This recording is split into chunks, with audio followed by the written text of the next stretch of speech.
Jenny McCarthy Show. Oh! Welcome back to the Jenny McCarthy Show. I'm Jenny McCarthy Wahlberg. So excited. My next guest, I know Michelle was too.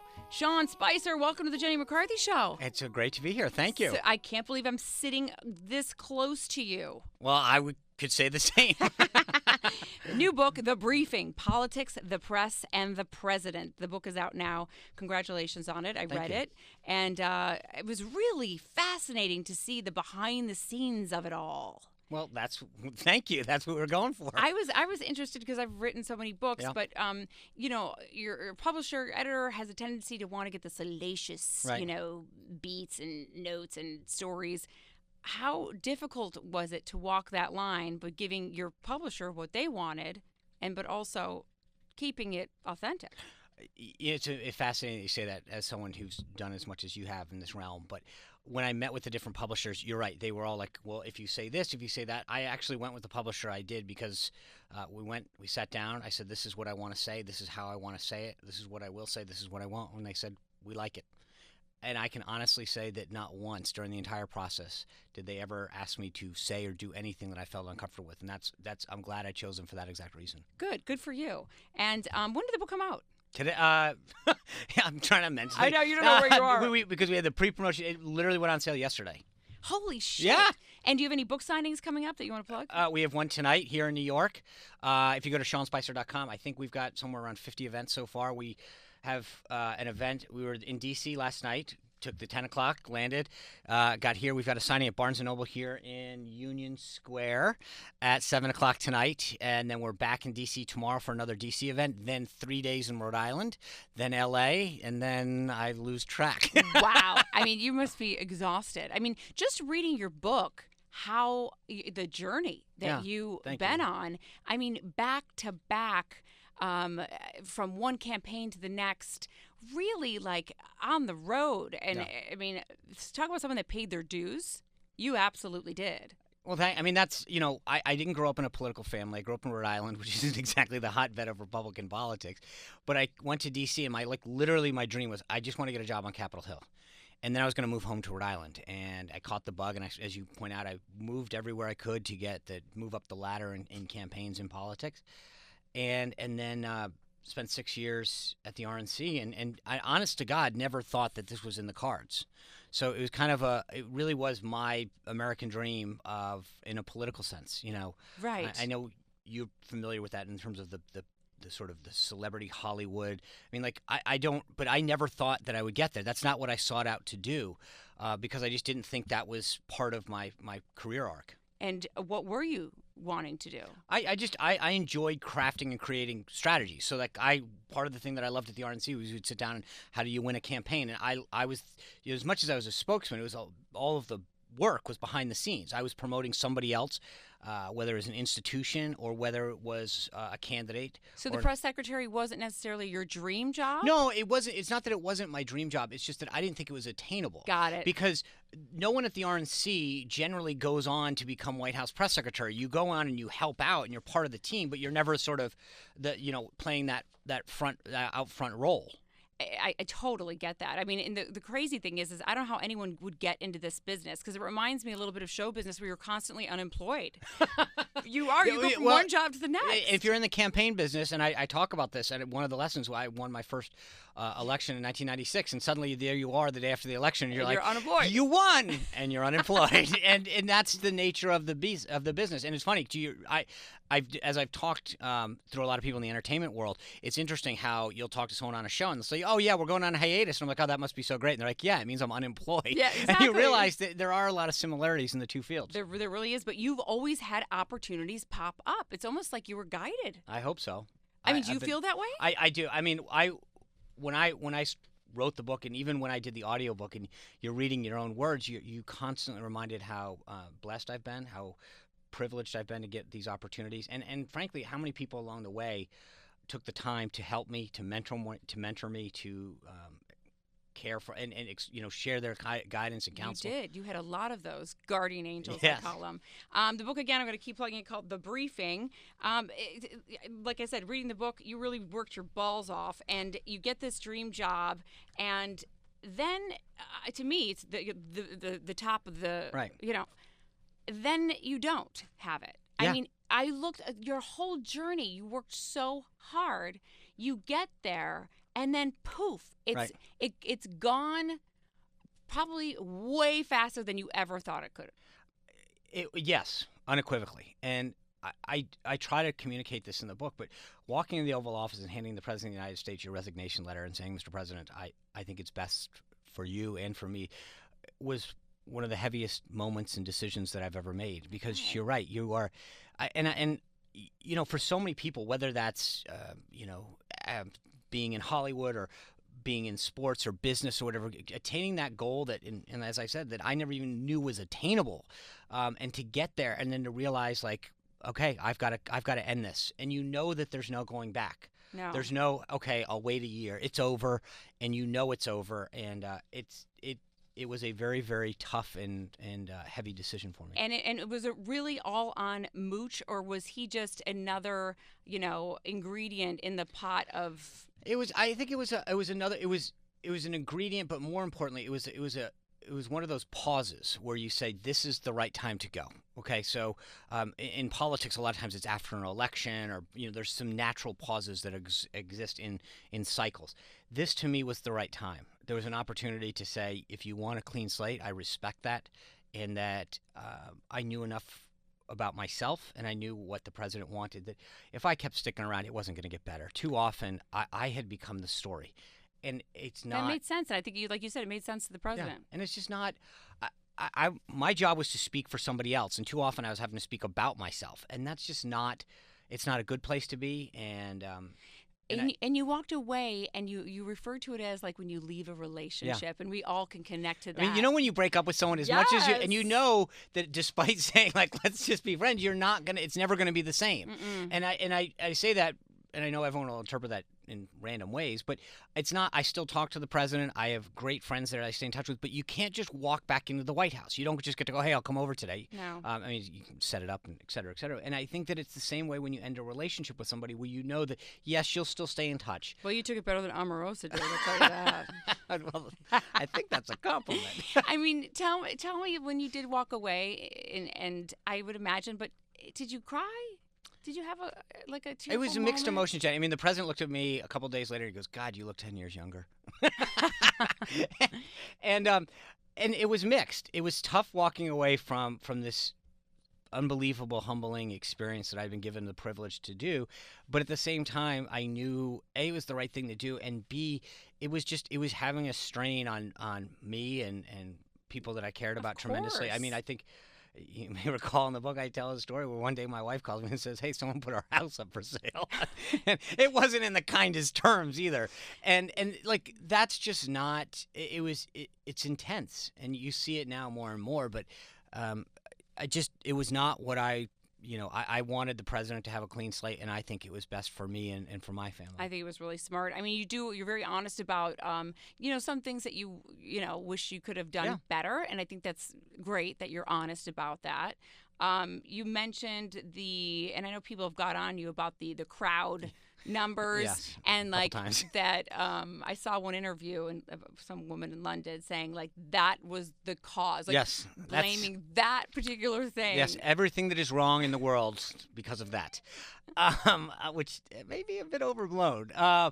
I wanted to make sure that readers know that I'm fallible. I made mistakes. There's days that I would love a do-over. There's things I fumbled over. What would you have done differently in that instance? I think a lot. I can go through logistically. I should have taken questions. I probably should have taken the tone down of it. Messaging-wise, and the one thing that I want to get through to people, and it's not an excuse as much as an explanation, is to understand that there was a mentality among a lot of us that have been part of the campaign, and I think in the president, I'm sure as well, where, if you tap someone 20 times and then on the 21st time they go, you kind of, hey, stop it. It's not that 21st time. It's the collective sum of all of those things. And for us, we had been constantly told that that our operation politically wasn't up to snuff, that we could never win, that we weren't good enough, and everything was this undermining narrative that had consistently been through the campaign. And here we are winning.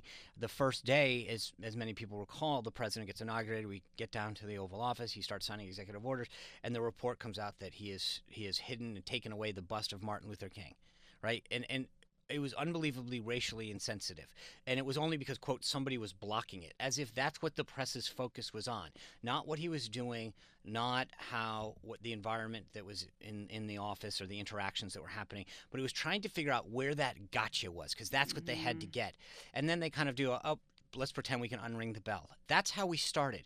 And the next day it's, hey, there's not a lot of people that were really interested in the inauguration. And I think it wears on you in the sense that we were like, hey, look, there are a lot of people that supported and voted for this president and for change. And it was this constant sense of undermining and nitpicking that I think caused us to do that. That being said, back to your question, I think we should have been more specific about the support that we were getting on various platforms and how, it was petty to pick on one piece. I don't think I know. It's not that I don't think. I know I didn't do a great job that day, and it wasn't messaged well, and it didn't come across well. And so, I could literally start from the beginning to the end and say this is the various ways I would have done that differently. It must be hard to choose when you're going to defend, like play defense or offense. Right. Because defense is just starting a war. Correct. And that's the thing, is that we all make mistakes. And the question is, it seemed like it was always like a one-way street. If there was a mistake on the media side, they were like, I can't believe you're blowing this out of proportion. If I made a mistake, it was like, you need to come out and publicly apologize and take out ads condemning yourself. And I admit that. I try to say, look, I made mistakes. And when I was wrong, I hope I've said, look, I could have done a better job. This wasn't done the best way. But it's amazing how one-sided that street is. And when you bring it up, I would call reporters and say that's wrong, and they go, come on, give me a break, stop being nitpicky about this. Like, who cares? That's whether you say one or the other really doesn't matter. But well, wait a second, it did when I did it, and you held me to account when that happened. But when you do it, it's being nitpicky and petty. I can't even imagine having that job. To me, it's like the worst job you can ever have in terms of just mentally, emotionally. I feel sorry for gynecologists and you. That job. Okay, that's the first time I've ever had that put together. I am a little weird like that. But dealing with Trump, he is a fascinating character. Correct. I'll give him that. And I can't imagine waking up in the morning and going, oh my God, I have to go out there and not get what he was meaning in this tweet and try to explain it without really getting an explanation yet from him. How did you possibly do that? It meant adapting every day, and I, in the sense that what I've done for most of my career is you're the person that they turn to and say, hey, let's create a strategy, a series of tactics and messages, and how we're going to roll out this, or how do you want me to say this? And you're advising the person. With Trump, it's the exact opposite. He's out there leading the charge, and you're following. And it was a vastly different dynamic than had ever existed before. And that's why I think at the beginning there was some issues on my part, because I looked at the role very traditionally and had to adapt on the fly. How do you think Sarah's doing? I think she's doing great. And I'll tell you why, because everyone just says, of course you're going to say that. I write about this in the book. Chapter 9 is all about moments and memes.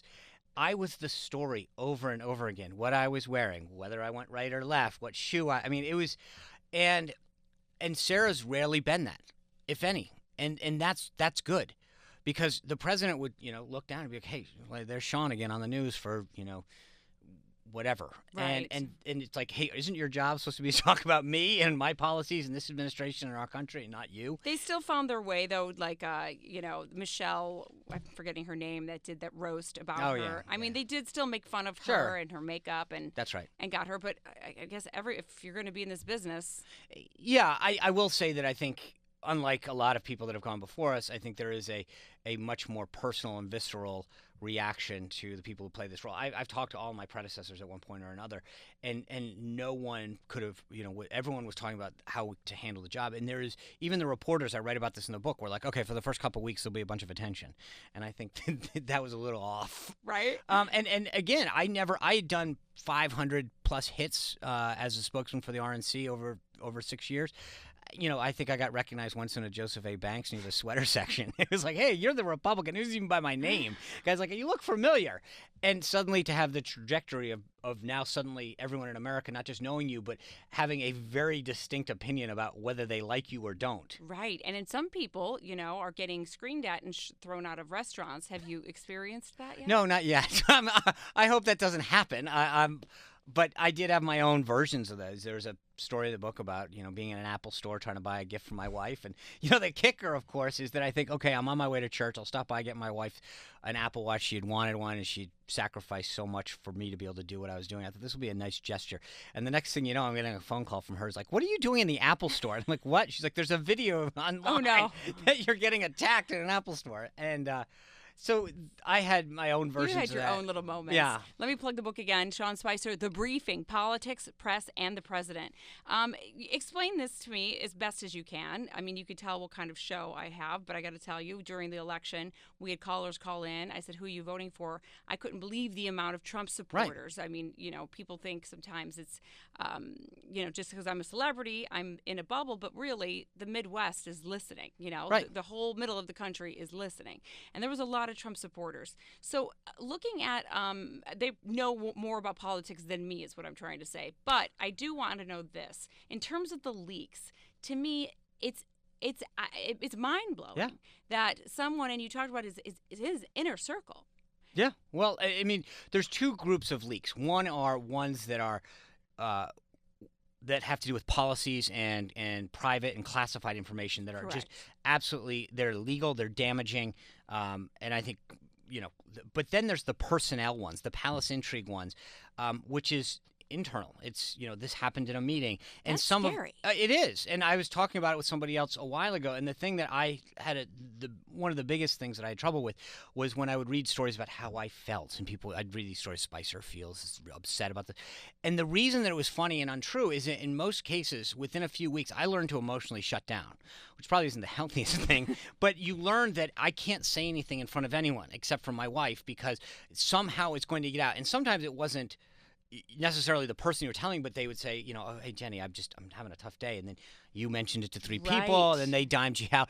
But you're right. It was very difficult because you were waking up and seeing stories and narratives about, yourself and frankly others, where I'd be in a meeting and the next thing you know, you're getting phone calls about what happened in that meeting and thinking, are you kidding me? Somebody walked out and literally, and these are, small teams of people. I tell a not so great story about trying to plug that. We had a meeting one morning and someone leaks out the information. I'm like, all right, let's figure out who did it. And the next thing you know, that leaks.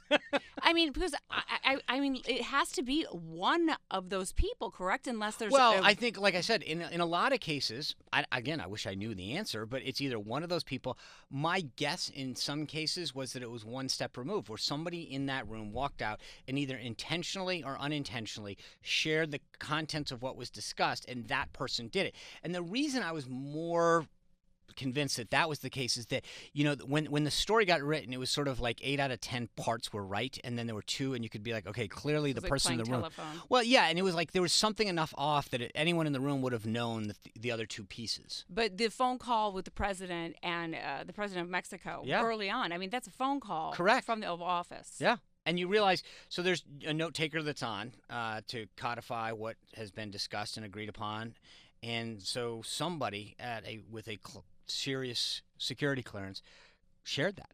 That's super messed up. No, it is. And the thing that's messed up is that Republican, Democrat, at the end of the day, like the idea that another American would leak classified information on the President of the United States and is just wrong. I mean, this should not be tolerated. It should be called out by everybody. The idea that someone thought that was acceptable or right. Let me ask you this in terms of what's going on right now with the news with Putin and Trump, someone that worked closely with him. Do you look at that and say, you know what? Everyone thinks Putin played Trump. Is Trump playing Putin? What is your view on it? That's a great question. I think sometimes there's this rush to not just judge, but also to analyze something that may be too soon to tell, right? So you look at Kim Jong-un, and a year ago, everyone's like, I cannot believe the president's tweeting at this guy, and this is insane, and it's going to devolve. Right, and then you look, exactly, and you look and you go, wait a second, we're that you report yesterday, there's imagery that they're dismantling, and it's like all of these guys are now going to trip over themselves to make an excuse why that's not necessarily a result of the president. Maybe they needed to do that anyway, but I have learned from being behind the scenes throughout the convention, the campaign, all this, that rushing to judgment sometimes isn't the right thing to do, whether it's either premature or you don't have all the facts. I know what his goal is, and so let's let it play out a little. But I think there's so many folks that want to rush out and judge and proclaim success or victory within minutes of every interaction, that might be the wrong way to view things these days. I mean, that's why I wanted to throw it out. No, it's a good point. But because the question I have to bring it back is that what's going to be the narrative in a year from now if it works out? That he was, suddenly vindicated, or is it going to find some excuse as to why, it worked out, but it should have never happened? I mean, like, it's never, and this gets back to a question you asked earlier, there's never a sense of, for all that we've worked through the campaign in the White House, of credit. And I know that sounds petty to some people, but part of it is when you work that hard day in and day out and passionately for a cause and a result, and you're getting them, and everyone keeps saying, yeah, but, it wears on you. Absolutely. Before I let you go, I wanted to ask you about my cousin. Can I stay here all day? I want you to. I want to actually do something in commercial break. Oh, my God. The funny thing is, I knew this, and I didn't even connect the dots. You didn't? No. Just till right now? We were talking about this off air. It has been a whirlwind the last, and so, but... My cousin, yes. Melissa McCarthy. All you had to say was cousin. Yep. It portrayed you, of course. I saw that. and did you, like... you got a kick out of it. You said it in the book. Yeah. Where did she nail it, and where did she miss it? I think, look, in terms of nailing it, it was sort of like the skit was to exaggerate some traits and some outrage. And so it was sort of like you look at that, and I knew that I had stepped in it. And so you see her do it, and you go, oh, God. Because clearly, it's a portrayal. So it's not like it's a verbatim reading. Right. But there were a lot of quirks that I have. I mean, it was funny. I mean, I had a bracelet that my son had made for me that said Daddy.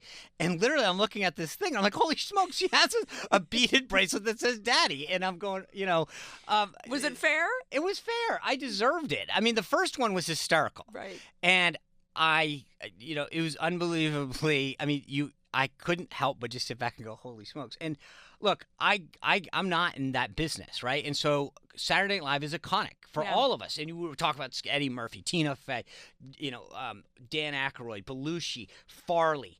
And suddenly you're going, and if I can, just quickly, my wife and I DVR a bunch of shows, including that, every week. And we're getting up. She says, did you see Saturday Night Live? And I said, no, I went to bed just right after you did. We're trying to get the kids ready for church. We're busting out. She's like, you're going to want to see it. I'm like, what? She's like, well, we don't have time. So we go to church, and I'm sitting there in church, and it's just like, zzz, zzz, zzz. And I'm like, I'm desperately going, oh, God, can I look at the phone? And he didn't speak back to me. So I was like, okay, I can't. I need him right now. So I'm going to wait. We end Mass. I walk out, and I look down, and it's just like, that was funny. Ha, ha, ha. Nailed it. And I'm like, I think this has to do with. So I'm just going, tweet after tweet, message after message, text after text. And I'm like, okay, so we beeline it home. It's like 10 minutes. Walk into the kitchen. I turn on our television there. And as you might recall, it wasn't the cold open. So I'm hitting forward, trying to figure out, getting it. And my kids are running around. I'm like, everyone quiet. And all of a sudden, it says, it's like the C-SPAN intro. And I'm like, oh my, this is not. And, so. Any messages to her?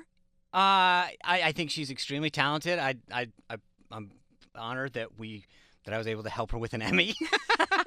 I got to go to the Emmy. She got an Emmy. She's a very talented actor, and I think she was funny, and I think she played the role well, and like I said, a little well deserved. I think there were a couple other ones, and not obviously a writer's. I thought the other ones were a little over the top, but you can't blame her for the part that she's been given. I'm glad you're a good sport about it. You have to be. If you're going to be in the spotlight, intentionally or otherwise, and again, it wasn't like it wasn't well deserved. When you step in it, you're going to get a little blowback, and if you don't have a sense of humor and can take a little roasting, then you're in the wrong business. Exactly. Last question: do you think you'll ever run? No, 100% no. Why? I don't. I think knowing what I know now about the intensity that's there, I love this country. I've found a ton of ways to serve it through my life so far, and I hope to continue in a variety of ways. But I don't think running for office would ever be one of them, because I've been up close to it, and I've seen where we are right now. I think that we are losing the ability to be good partisans and good people at the same time. I wish we could get back to having constructive conversations like we just had, where we can talk about issues as a country in a respectful and civil way. So I take it you're not going to go on The View to plug this book?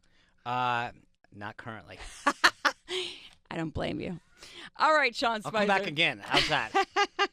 Thank you, Jenny McCarthy. You got it. The Briefing. Pick it up. The book's available right now. Politics, the Press, and the President. He's also got a book tour available. I'm sure you guys can go online, check it out. Thank you so much, Sean. Thank you, Jenny. Jenny McCarthy Show. Oh!